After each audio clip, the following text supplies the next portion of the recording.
Peace and blessings. Pastor Blues here to speak about a topic that just came to me and I just want to share it. The concept is the blessing and the curse. These seem to be the same thing, and let me try to explain why they're the same thing.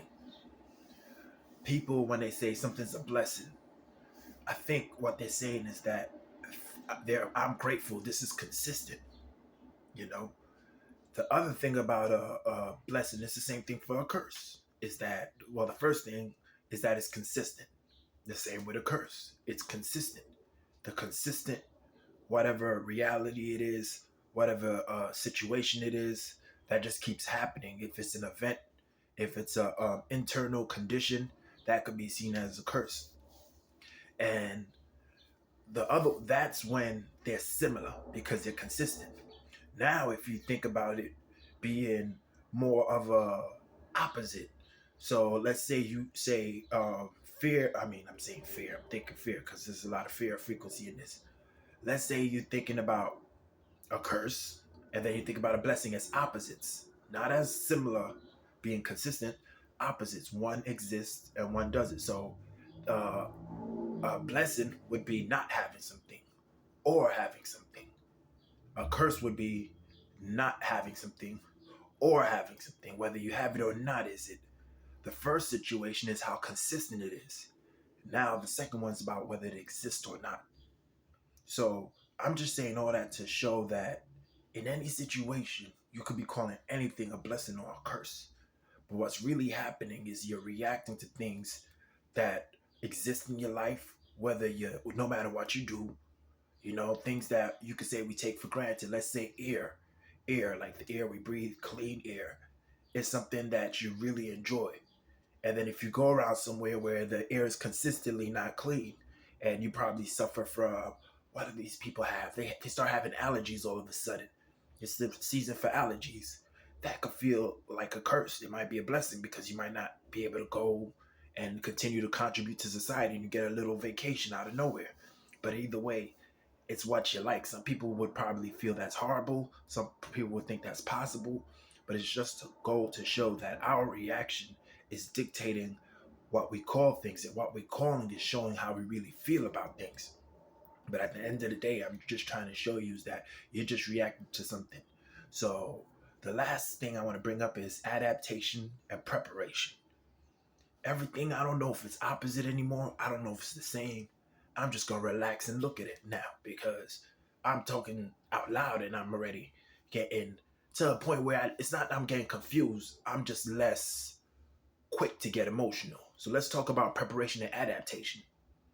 So let's say you're a billionaire's child. Depending on how your parent treats you, it could be a blessing or a curse in your idea of how you call it. Adaptation and preparation. Adaptation would be, if I have $1 billion, this is how I need to become to manage $1 billion. Maybe you have to do nothing. It doesn't matter what happened. Maybe that might be the truth, but I don't think that's the truth because people have to adapt to their life. And then when you adapt, you also have to prepare. So it things like this is easy to say if you're not a billionaire's child.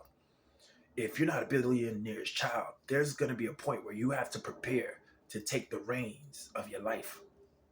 And let's say you're somewhere where everyone's different at the end of the day. Many people could have similar circumstances, but everyone's really different.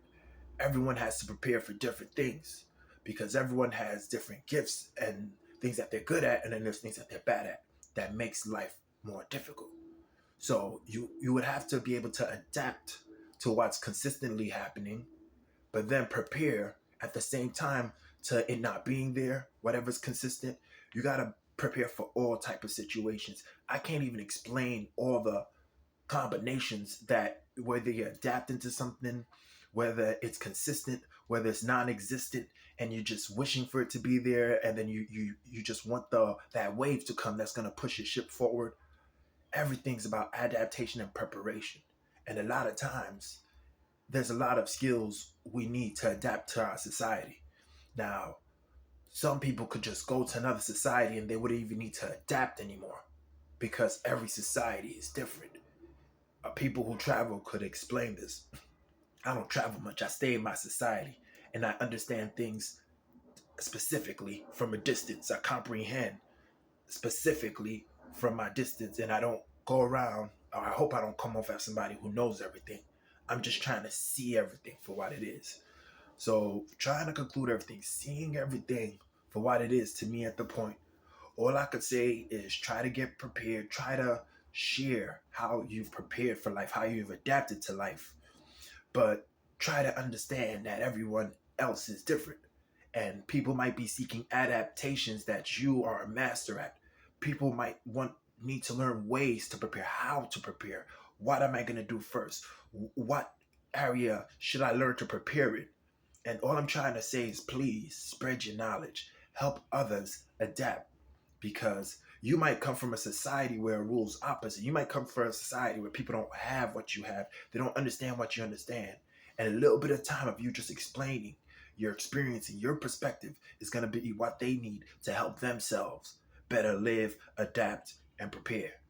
So that's all I had to say. I left it all out in the air. It's all over the place, but it came straight from my mind, and I had to share that with you for you to hopefully see how much power you have over your life, and all the quote unquote blessings, all the quote unquote curses are not what they seem to be. All right, that's all I had to say. Peace.